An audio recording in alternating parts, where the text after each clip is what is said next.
Hello my প্রিয় শিক্ষার্থী, আমার প্রিয় ছাত্রছাত্রীগণ এবং আমার বন্ধুরা যারা তোমরা দেখছো, দেখো বোর্ডে একটা কোশ্চেন নিয়েছি, একটা বাক্য নিয়েছি, সেগুলো ট্রানজিশন করবো কি করে আমরা? সহজেই করবো কিন্তু, তাই না?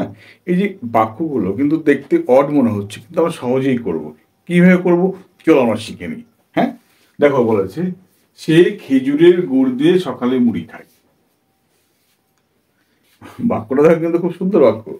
সে খেজুরের গুড় দিয়ে সকালে মুড়ি খায়। তাহলে প্রশ্ন হলে দেখো, যদি এখানে প্রথম কাজ কিন্তু আমাকে কে এই একটা খুঁজে বের করতে হবে, কি এটা খুঁজে বের করতে হবে, আর কি করতে হবে, আর করতে হবে দেখো ডুইং ভার্ব, ক্রিয়া খুঁজতে হবে। তোমাকে কি করতে হবে? ক্রিয়া খুঁজতে হবে। আচ্ছা, কে খায়? সে খায়। তাহলে সে মানে কে পেয়েছি, তার মানে এটা সাবজেক্ট পেয়ে গেছে। দেখো বললাম কে খায়, সে খায়, তাহলে সে কিন্তু সাবজেক্ট হয়ে গেল। কি খায়? কি খায় বলেছে? মুড়ি খায়। কি খায়? মুড়ি খায়। মুড়ি মুড়ি মুড়ি, এটা কি কিন্তু এটা কি মানে এটা মুড়ি খায়। তার মানে এটা কি পেয়ে গেলাম আমরা? অবজেক্ট পেয়ে গেলাম। সে কি করে? সে কি করে? খায় তো, তাহলে খায় এটা কিন্তু ডুইং ভার্ব পেয়ে গেলাম। এটা ডুইং ভার্ব, ঠিক আছে? ডুইং ভার্ব, তাহলে ডুইং ভার্ব বা ডুইং ডুইং ওয়ার্ড বা ডুইং ওয়ার্ড, ঠিক আছে? ডুইং ওয়ার্ড তুমি বলতে পারো জায়গাটাই।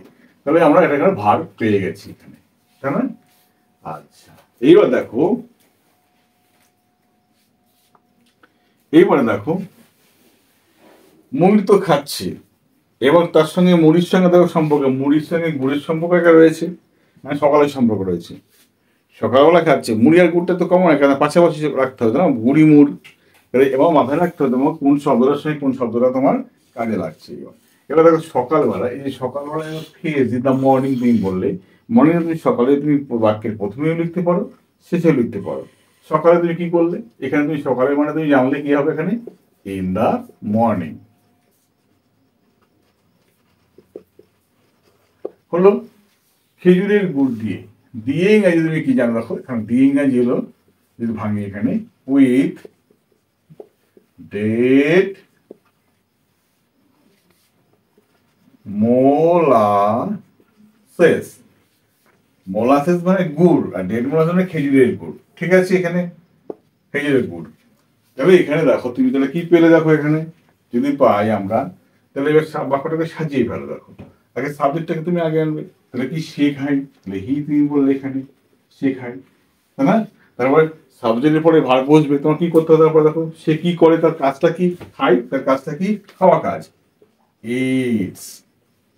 যেহেতু he third person singular number, তাই ভাবের সাথে এস বাই যুক্ত করতে হবে। প্রেজেন্ট ইনডেফিনাইট টেন্সের নিয়ম এটা, ঠিক আছে? সে খায়, কি খায়? মুড়ি খায়। মুড়ি ইংরাজিতে দেখো, মুড়ি ইংরাজি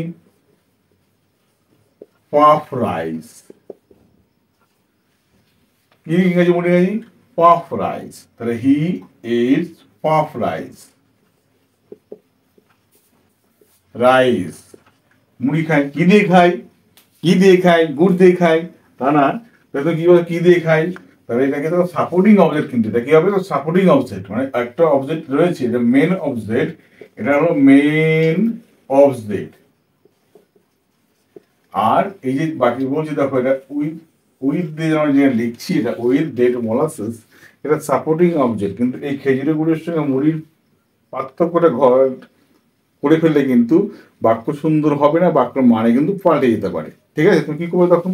এই সাপোর্টিং অবজেক্টটা তুমি খেয়াল রাখবে, মানে এই যে সাপোর্টিং অবজেক্ট তুমি তাকেই বলবে যেটা অবজেক্টের সঙ্গেই সম্পর্ক থাকবে, অন্য কারোর সঙ্গে থাকবে না। ওকে, চলো দেখি কি করে। তাহলে he it's puff rice with date molasses, molasses কখন খায়? সকালবেলা। এই সকালবেলা ইন দ্য মর্নিং তুমি এখানেও লিখতে পারো, আবার ইন দ্য মর্নিং তুমি এখানেও লিখতে পারো, ঠিক আছে? তুমি বলতেই পারো এইভাবে, in the morning he it's puff rice with date molasses বলতে পারো, অথবা তুমি বলতেই পারো he eat puff rice with date molasses in the morning.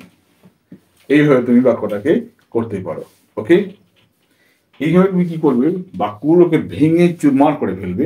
চুরমার করে ফেললেই তুমি দেখবে ট্রান্সলেশন করতে পেরেছো।